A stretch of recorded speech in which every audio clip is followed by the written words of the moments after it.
Bien-aimés dans le Seigneur, bonsoir et bienvenue à notre culte de ce jeudi. Que Dieu vous bénisse et qu'il soit avec vous et qu'il nous accompagne pas à pas et qu'il nous enseigne encore des choses cachées, des choses que nous avons peut-être eu l'occasion d'écouter, d'expérimenter, mais nous devons savoir que la parole de Dieu est comme une nourriture, mais elle ne suffit pas de dire que j'avais déjà mangé ce repas-là et qu'aujourd'hui je ne le mange pas. Les ingrédients peuvent être changés et la nourriture peut encore être meilleure qu'avant. Donc la parole de Dieu, on ne dit pas qu'il aurait pu dire ça depuis. Non. La parole de Dieu vient au temps convenable. Et donc aujourd'hui, le thème est aussi important. Certainement tu l'as déjà entendu, aussi parfois expérimenté, mais ça peut venir ajouter quelque chose dans ta marche chrétienne. Alors notre titre de cet après-midi, c'est donc ma nouvelle vie. Quels sont les éléments pour vivre une nouvelle vie? Alors le thème est aussi crucial et important qu'il faut bien t'asseoir, arrêter tout ce que tu es en train de faire et écouter cette parole attentivement. Quand je dis attentivement, c'est avec beaucoup d'attention. Alors donc, discipline les enfants, discipline ton téléphone, discipline tous les éléments qui peuvent être autour, la télévision et autres, pour distraire ton attention. Partage aussi le lien, c'est aussi un moyen pour toi de faire un disciple de plus. C'est aussi un moyen pour toi de permettre à ce que ceux qui sont au loin bénéficient de la grâce qui est derrière cette parole. Que Dieu t'accompagne dans ce que tu vas faire, donc ce que tu vas partager. Abonnez-vous à notre chaîne YouTube, ça vous permettra d'avoir des enseignements pratiques. Parce que moi, ce qui m'intéresse, c'est que les enseignements soient aussitôt pratiqués. Parce qu'on n'a plus le temps des théories, on n'a plus le temps des choses qui n'ont ni tête ni queue dans les enseignements. Nous avons besoin d'une parole, esprit et vie, parce que Christ vient maintenant. Tous les signaux sont déjà là et toutes les prophéties ont été déjà mises en marche il y a longtemps. Donc il va falloir que tu comprennes ça comme ça. Alors, vivre une nouvelle vie, c'est acquérir une connaissance simplement. Parce qu'on ne peut pas vivre une nouvelle vie sans connaître, sans avoir la connaissance de cette nouvelle vie. Parce que nous avons une vie, et cette vie que nous avons au départ, c'était une vie connue. Nous avons été donc enseignés par nos parents proches à connaître notre identité, le nom qu'on nous avait attribué lorsque nous sommes arrivés sur terre. Nous sommes allés aussi à l'école, on nous a appris donc tout ce qui est éducation de vie, scolaire, professionnelle et tout. Et aussi l'environnement nous a donné des informations et ce sont ces trois groupes de personnes-là qui nous ont donné un mode de vie. Et ce mode de vie-là est donc relative à notre connaissance actuelle de connaître que notre identité est liée à notre mode donc de vie. Alors, il est impossible de vivre une nouvelle vie sans avoir acquis les connaissances ou aussi recevoir cette nouvelle vie. Cette nouvelle vie s'acquiert c'est par la connaissance de la personne qui t'emmène la nouvelle vie. La nouvelle vie, c'est pas notre vie, mais c'est la vie d'une personne autre, parce que notre vie, elle n'est pas nouvelle. Elle est ancienne jusqu'au jour où nous allons mourir. Elle reste notre vie. Alors si nous voulons quitter cette vie d'échec, cette vie de frustration, cette vie de pleurs à tout moment, d'échec permanent, nous devons acquérir une nouvelle vie par une autre personne qui a vécu une vie de triomphe, une vie de victoire, une vie de succès. Alors, nous devons savoir que la nouvelle vie, c'est la vie de Christ. Alors, donc vivre la vie de Christ, c'est vivre Christ. C'est être libre du péché. C'est donc avoir une vie de Christ en soi et Christ sur toi et Christ à côté de toi. Les trois dimensions de Christ avec nous. Dieu est en nous, il nous a oints et il est avec nous. Les trois dimensions. Alors, si tu es rassuré de ces trois dimensions autour de toi, tu as donc une nouvelle vie que tu vis et tu verras que Christ va apparaître au fur et à mesure. N'oublie pas que souvent, nous croyons que Jésus est le prénom de Christ. Quand on dit Jésus-Christ, nous croyons que Jésus, ou bien nous pensons que Jésus est le prénom de Christ. Jésus n'est jamais le prénom de Christ, ni Christ le prénom de Jésus. Ce sont deux dimensions d'une même personne, les dimensions surnaturelles de Dieu, mais d'une même personne. Une même personne en deux dimensions. Je peux prendre l'exemple d'un enfant qui est à l'école primaire, au CP1. Si cet enfant-là passe au CP2, ou il passe au C2, au C1, ça veut dire que troisième classe, troisième niveau, troisième dimension de vie scolaire, ça ne veut pas dire que cet enfant-là est divisé en trois. C'est juste les trois classes qui le correspondent. Il est passé en trois classes. Donc, il a la connaissance de ces trois classes. Ces trois classes-là sont en lui. Donc, Jésus, la Trinité de Dieu, c'est pas que Dieu est en trois Dieu. Il y a un Dieu Père, il y a un Dieu Fils, il y a un Dieu Saint-Esprit. Non. C'est un seul Dieu en trois dimensions. Donc, ici, dans notre contexte, Jésus-Christ, ça veut dire que c'est une seule personne, une seule divinité en deux dimensions ensemble. Ce n'est pas séparé. Alors, Dieu en chair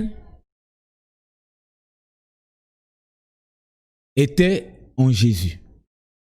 Parce que Jésus était corporellement avec nous. Mais Dieu en chair était en Jésus et l'Esprit de Dieu aussi était en Jésus. Donc Jésus était le corps, était aussi la chair de Dieu, était aussi l'Esprit de Dieu. La chair de Dieu est différente du corps, même pour nous. J'arrive pour que tu comprennes, parce que je suis en train de parler sur ma nouvelle vie, donc ta nouvelle vie. Pour que tu vives une nouvelle vie, il y a des éléments, il y a des choses que tu dois comprendre. Mon peuple meurt faute de connaissance parce qu'il lui manque la connaissance. La mort est là, la mort physique, la mort spirituelle, la mort mentale, la mort est là. Parce que la connaissance, nous l'avons bafouée au pied. Nous devons faire asseoir l'Église et enseigner les choses vraies. Alors, je parlais de la chair de Dieu. Le corps de Dieu était représenté par le corps de Jésus. La chair, c'est la partie, c'est la personnalité de Jésus. Donc, la raison d'être de Jésus. C'est une partie aussi spirituelle, mais liée aussi à l'âme de Jésus, donc au sang. Dans le sang, il y a des éléments qui sont spirituels, comme la volonté, les pensées, les sentiments. Tous ces éléments sont spirituels, ce qu'on appelle la chair. ce qu'on appelle la chair. C'est aussi composé avec les 5 sens. Les 5 sens, lui, tout ça là, ça c'est des éléments liés au corps. Donc le corps fonctionne avec les 5 sens. La chair fonctionne avec les éléments spirituels, là, donc la raison, les éléments de la raison. Et donc l'Esprit Saint vient donc donner au corps de Jésus la dimension surnaturelle de Dieu. Alors, si on comprend ce que Jésus est, et la nouvelle vie de Jésus, nous aussi, nous pouvons comprendre facilement notre nouvelle vie. La vie chrétienne est donc une vie étrangère à tout homme. La vie chrétienne, c'est une vie étrangère à toute personne sur cette terre. C'est une dimension de vie que les hommes qui ont cru sur cette terre sont capables de vivre. Mais cette vie-là est étrangère à nous d'abord. C'est une vie divine. Donc une vie qui est liée à l'Esprit de Dieu et qui vient en nous en ce moment-là. Donc ce n'est pas notre vie, mais c'est la vie de quelqu'un en nous. Ce qu'on appelle la vie chrétienne. Notre nouvelle vie, c'est la vie de Christ en nous. Alors, la Bible dit dans 2 Corinthiens 5, 17, il dit, si quelqu'un est en Christ, regardez, on va lire. Alors, je lis au nom de Jésus-Christ. Si quelqu'un est en Christ, il est une nouvelle création. Donc, il a une nouvelle vie. C'est ce que ça veut dire. Si quelqu'un est en Christ, donc, tant qu'on n'est pas en Christ, on ne peut pas espérer avoir une nouvelle vie. La nouvelle vie se trouve en Christ. La nouvelle vie se trouve dans une atmosphère. Christ, c'est une dimension surnaturelle, une atmosphère de Dieu. C'est là-bas que la nouvelle vie se trouve. Donc si tu es hors Christ, tu n'as pas de nouvelle vie. Et on dit dans cette nouvelle vie, les choses anciennes sont passées. Quelles sont les choses anciennes? C'est les choses qui constituaient une vie ancienne. Les choses anciennes, c'est-à-dire qu'on a sorti ces choses-là dans l'enveloppe. Son enveloppe, c'est la vie ancienne. Donc on peut dire la vie ancienne est passée. Toutes choses sont devenues nouvelles. Toute vie est devenue nouvelle. On a 2 groupes ici. Il y a une ancienne vie qui est une enveloppe ou un package où on trouve les choses anciennes dedans. Il y a une nouvelle vie qui est aussi un package où on trouve des nouvelles choses dedans. Toutes choses sont devenues nouvelles, donc des nouvelles choses dedans. Alors, donc, lorsque nous reformulons la phrase, nous pouvons dire si quelqu'un est en Christ, donc si quelqu'un s'attache à l'Esprit du Seigneur et quelqu'un donne sa vie à Jésus, il accepte de suivre Christ comme Seigneur et Sauveur, il est une nouvelle personne, il est une nouvelle création, il a une nouvelle vie en ce moment-là. La vie ancienne est passée et voici la nouvelle vie qui commence. Alors, dans ce contexte, la nouvelle vie est un processus. Ça rentre dans le cadre de la croissance spirituelle. Ce n'est pas le fait qu'on est né de nouveau aujourd'hui, baptisé, et qu'on constate la nouvelle vie. Non, ça ne marche pas comme ça. La nouvelle vie vient au fur et à mesure en fonction de l'attachement de la personne née de nouveau à Christ, en fonction de sa présence toujours en Christ. Les choses anciennes sont en train de disparaître au fur et à mesure et les nouvelles choses s'installent par aussi la transformation de son intelligence, par le renouvellement plutôt de son intelligence. Il doit faire renouveler son intelligence. Les pensées doivent être transformées. Nous devons comprendre ce que Dieu est en train de vouloir nous enseigner ici afin de faire une similitude avec notre vie aujourd'hui. Alors, lorsqu'on regarde Romains 6, 6 à 9, la Bible dit ceci. Sachant que notre vieil homme a été crucifié avec lui, afin que le corps du péché fût détruit. Le corps du péché fut détruit. Soulignez ça. Soulignez vieil homme et soulignez corps du péché fut détruit. Pour que nous ne soyons plus esclaves du péché. Souligne ça, esclaves du péché. Car celui qui est mort est libre du péché. Or, si nous sommes morts avec Christ, nous croyons que nous vivons aussi avec lui. Sachant que Christ ressuscité des morts ne meurt plus. La mort n'a plus de pouvoir sur lui. Est-ce que tu crois à cette déclaration? Voilà. La vie de Christ est attachée à celui qui est en Christ. Donc tout ce qui est Christ est identifié à ta vie. Alors qu'est-ce que ça veut dire Christ d'abord? Christ en lettres, ça veut dire C-H-R-I-S-T.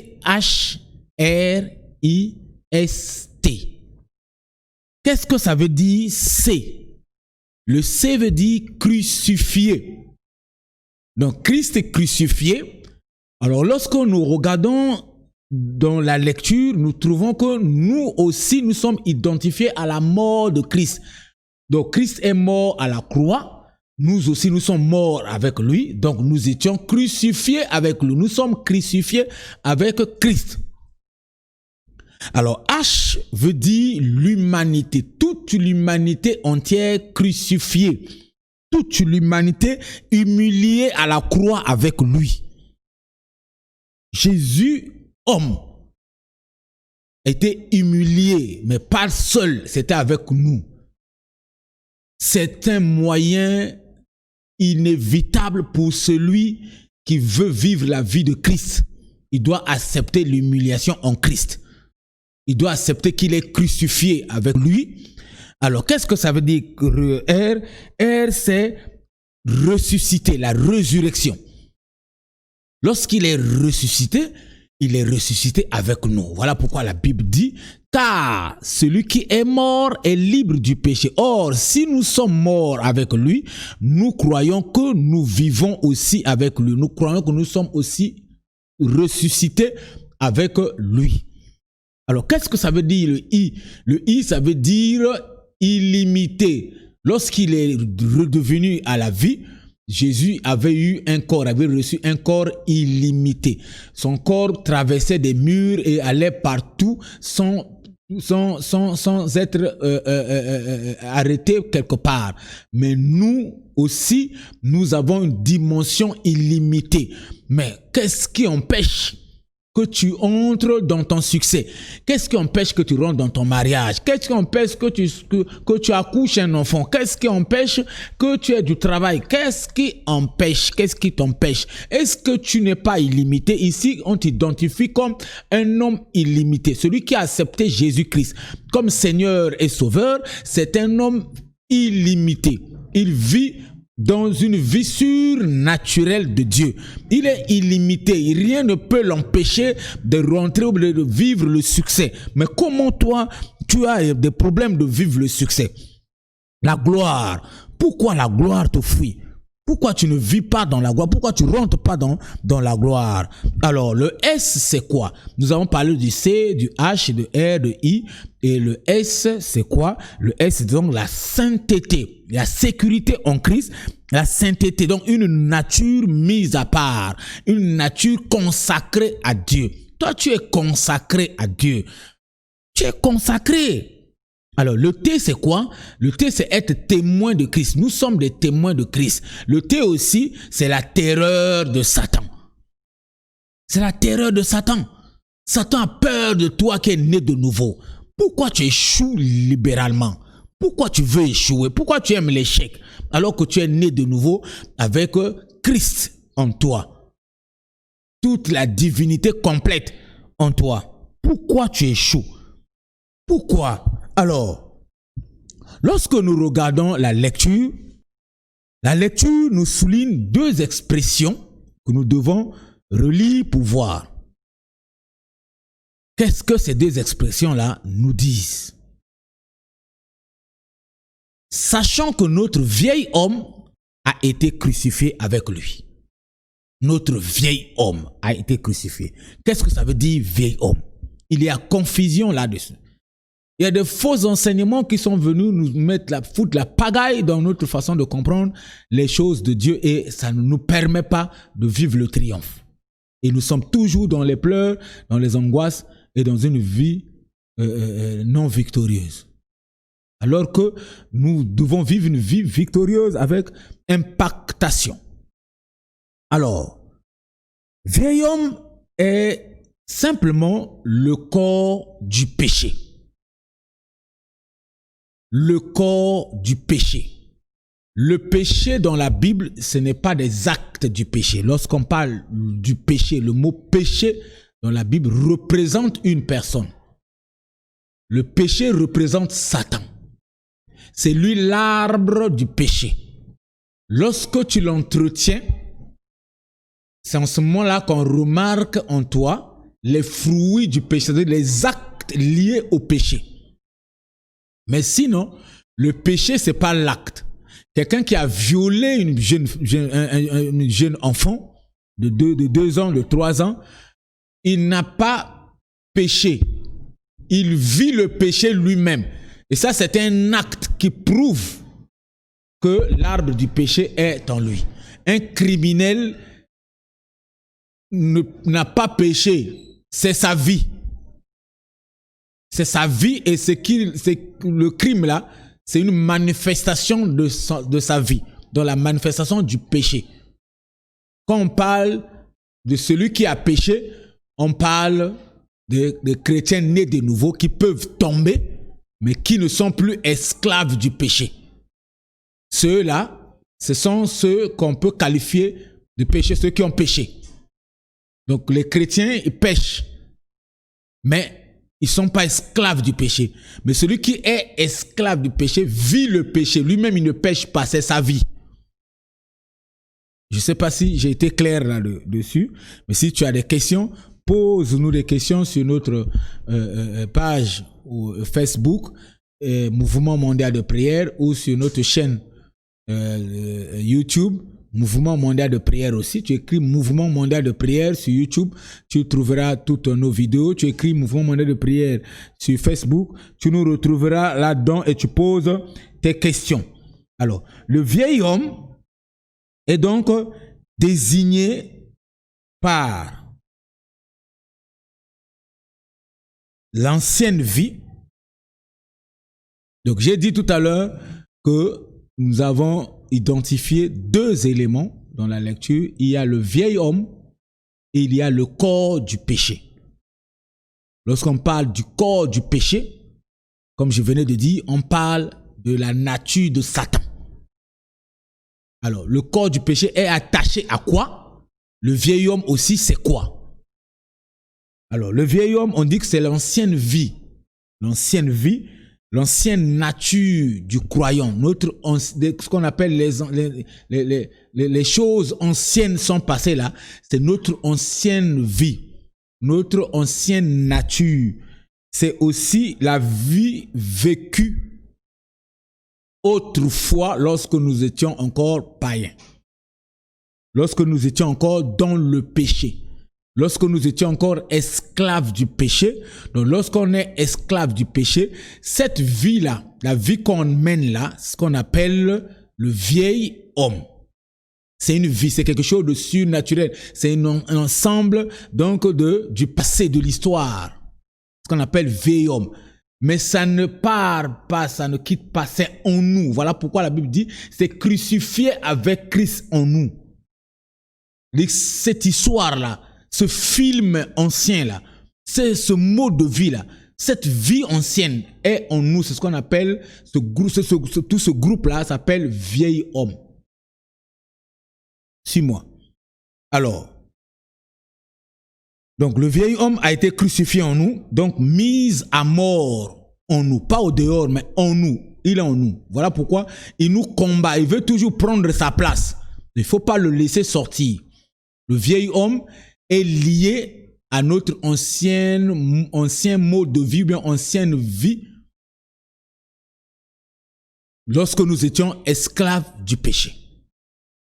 Mais le corps du péché, c'est quoi? Le corps du péché, c'est le corps humain qui est contrôlé par les désirs coupables. Qu'est-ce que ça veut dire? C'est pas le corps physique. Le corps humain contrôlé par les désirs coupables, c'est un corps lié, c'est ce qu'on appelle la chair. C'est un corps lié à donc l'âme, ce qu'on appelle la chair. Un corps lié à l'âme. Notre âme a deux parties. Il y a une partie liquide qui est le sang, parce que la Bible dit l'âme de la personne, dans Nombre, l'âme, ou bien Lévitique je pense, l'âme d'une personne est donc dans son sang. Et dans le sang, là-bas, on trouve le sang. Et on trouve le liquide plutôt. Et aussi, on retrouve les éléments de la raison qui sont spirituels. La volonté, les pensées, les sentiments, l'intelligence et donc la conscience. Alors, ces éléments-là sont spirituels.